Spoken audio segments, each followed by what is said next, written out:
Donald Trump and U.S. President Joe Biden are back on the stump after last week's debate that ended catastrophically for the latter after his mental flubs on stage. And a number of Democrats, pundits, and political experts are calling for him to step aside.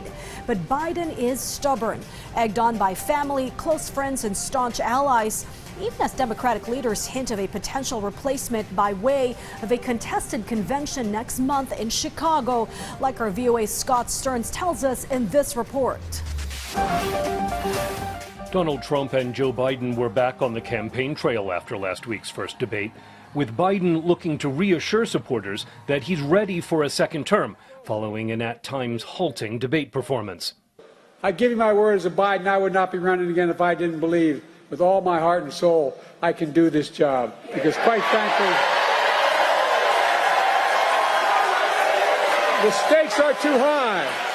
Biden fundraising over the weekend was another chance for his campaign to push back against concern among some in the Democratic Party that his debate stumbles mean they should be looking for a new candidate. If there were a new, vigorous, younger Democratic nominee, I think people would take that opportunity in a minute to keep Trump out. Trump said the debate showed this election is a choice between strength and weakness. The question every voter should be asking themselves today is not whether Joe Biden can survive a 90-minute debate performance, but whether America can survive 4 more years of crooked Joe Biden in the White House. Trump told a post-debate rally that he believes Biden will stay in the race. Many people are saying that after last night's performance that Joe Biden is leaving the race. But the fact is, I don't really believe that, because he does better in polls than any of the Democrats they're talking about. Among the Democrats who some in their party are talking about possibly replacing Biden are his running mate, Vice President Kamala Harris, Governor of the key swing state of Michigan, Gretchen Whitmer, California Governor Gavin Newsom, Kentucky Governor Andy Beshear, and Illinois Governor J.B. Pritzker. None of those Democrats is calling for replacing Biden. Switching candidates before their party's August convention would require Biden dropping out. They would have to go to the White House and try to convince him, and he will be tough to convince. And they'll also have to try to convince Joe Biden, and that may be even tougher.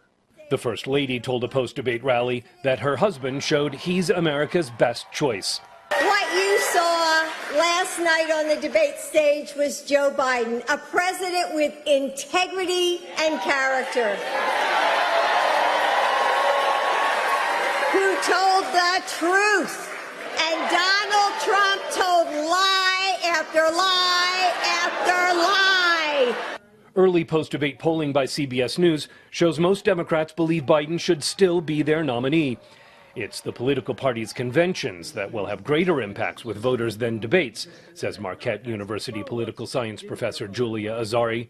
The sort of state-of-the-art research in political science about what sorts of events seem to drive vote intent and become increasingly sort of predictive of how people will vote in November. The conventions matter, but debates don't.